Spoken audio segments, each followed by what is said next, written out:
Cerita bermula dari seorang anak bernama Suzuki Iruma.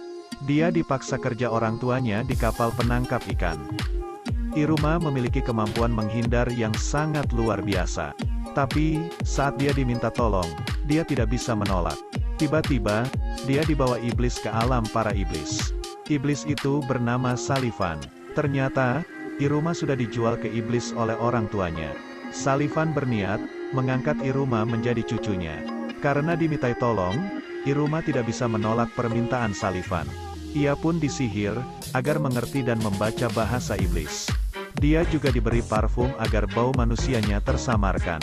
Di alam iblis, manusia adalah makanan mereka dan manusia dianggap sebagai mitos. Iruma disekolahkan di sekolah iblis. Ia diantar oleh Salifan dan pembantunya yang bernama Opera. Karena mendengar lagu sekolah yang absurd, Iruma takut ketahuan dan tidak mau mencolok.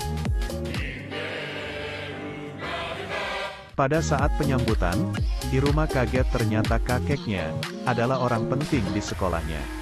Salifan langsung memamerkan cucunya. Kemudian sambutan perwakilan dari murid ditujukan kepada Asmodeus. Tapi, malah digantikan oleh Iruma. Iruma terdiam tanpa suara. Kemudian Salifan mengirimkan kertas untuk dibaca Iruma. Semua murid dan para guru kaget. Saat Iruma selesai membaca, mereka bersorak karena Iruma berhasil membaca mantra tabu. Mantra itu berfungsi agar pembacanya tidak jatuh dalam sehari. Kemudian, setelah sambutan, Asmodeus menantang duel Iruma, karena Iruma mencuri sorotan yang seharusnya untuk dia. Asmodeus terus melempari Iruma dengan bola api. Tapi, tak ada satupun yang mengenainya. Asmodeus menyerang Iruma secara langsung, yang hampir mengenai iblis lain dan dihentikan oleh Iruma. Karena mantra tabu, Iruma tak terjatuh dan tanpa sengaja Asmodeus berhasil dikalahkan. Akhirnya Asmodeus tunduk pada Iruma. Di hari berikutnya, Asmodeus dan Iruma mengikuti ujian. Ujian ini dipandu oleh guru yang sangat kejam. Ia bernama Naberius Kalego. Lalu para murid diberi sebuah kertas simbol dari Kalego untuk pemanggilan. Asmodeus berhasil memanggil Gorgon Snack. Kemudian giliran Iruma. Karena kertas simbol ini dari Kalego, dan Iruma seorang manusia, yang terpanggil adalah Kalego sendiri. Kalego yang marah terkena hukuman karena melawan Iruma yang sekarang jadi tuannya. Kemudian Iruma dan Asmodeus bertemu dengan seorang gadis yang sangat aneh. Ia bernama Valak Clara. Clara sangat suka bermain. Ia memiliki kemampuan untuk mengeluarkan apa saja yang sudah pernah ia lihat. Tapi, sayangnya dia sangat bodoh, dan selalu dipermainkan anak lain. Lalu Iruma dan Asmodeus bermain dengan Clara. Clara sangat senang, karena Iruma adalah orang pertama yang mau mengajaknya bermain. Di hari berikutnya, mereka bertiga masuk ke kelas pembuat onar. Ketika Iruma masuk kelas, ia berhasil menghindari semua perangkap. Lalu mereka berkenalan dengan anak bernama Sapnok Sabro. Ia memiliki kemampuan menciptakan senjata dari bahan yang sama dengan benda yang digigitnya. Sabro berambisi menjadi Raja Iblis, karena tahta Raja Iblis telah kosong selama ratusan tahun. Kemudian, Kalego datang untuk menentukan peringkat para murid melalui perlombaan melewati lembah. Ada dua rute untuk sampai di finish. Rute pertama, lembah ketenangan yang memakan waktu lebih lama. Sedangkan rute kedua, melewati lembah mematikan namun perjalanannya lebih pendek.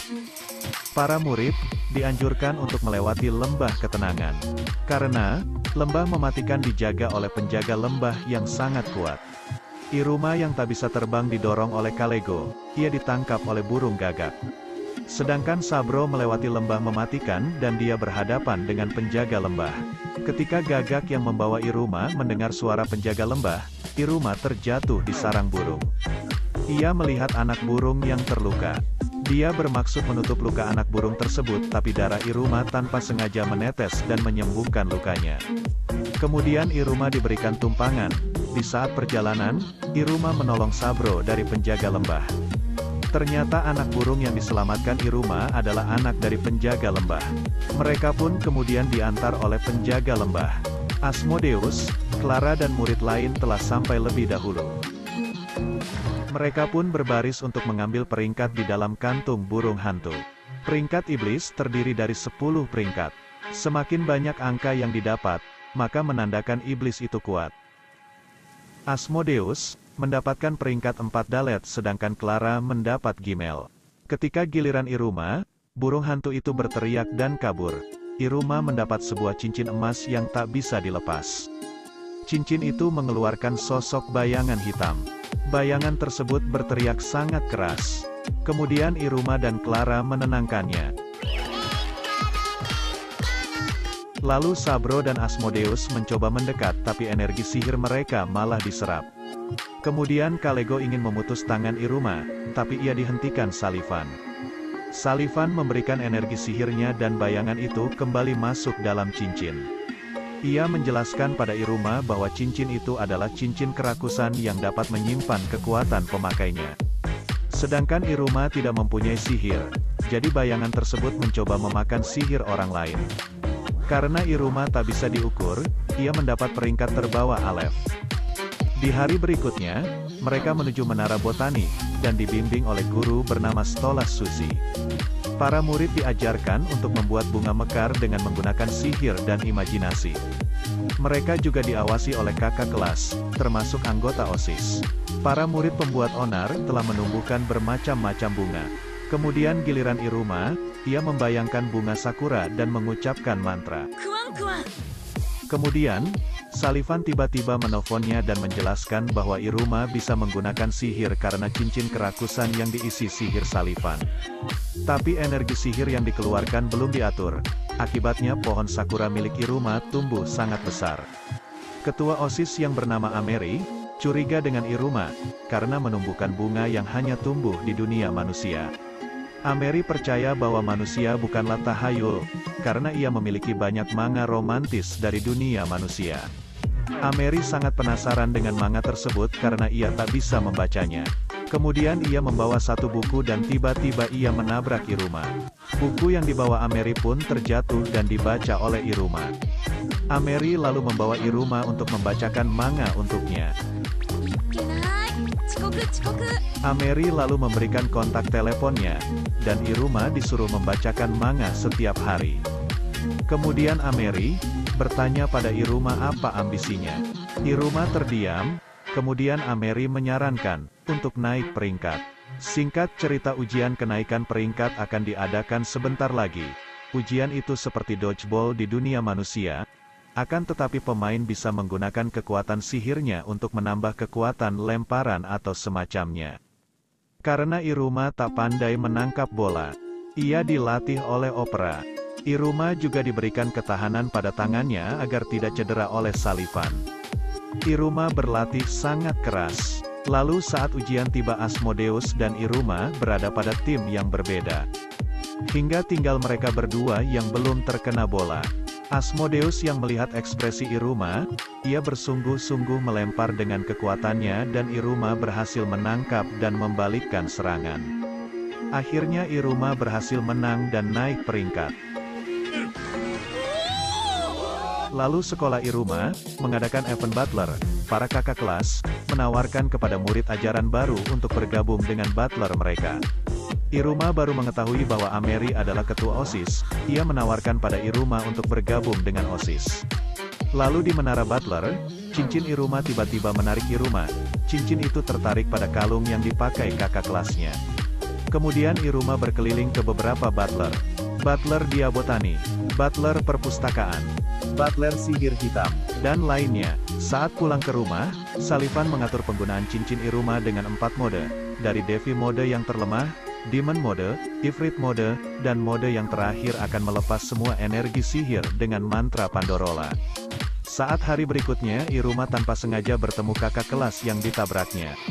Ternyata dia di butler peralatan sihir, dia juga satu-satunya anggota dalam butler tersebut. Ia bernama Ami Kiriwo. Dia menunjukkan beberapa peralatan sihir yang dibuatnya. Sayangnya Kiriwo selalu muntah darah saat mengeluarkan sihir. Kiriwo mengatakan bahwa tujuannya adalah untuk menghilangkan kesenjangan pada iblis lemah dan iblis yang kuat. Iruma pun tertarik untuk masuk ke Butler Kiriwo. Ia mengajak Asmodeus serta Clara. Beberapa hari kemudian, sekolahnya akan mengadakan pesta Butler yang bisa dihadiri orang tua masing-masing. Lalu Iruma bertanya pada Opera di mana kakeknya.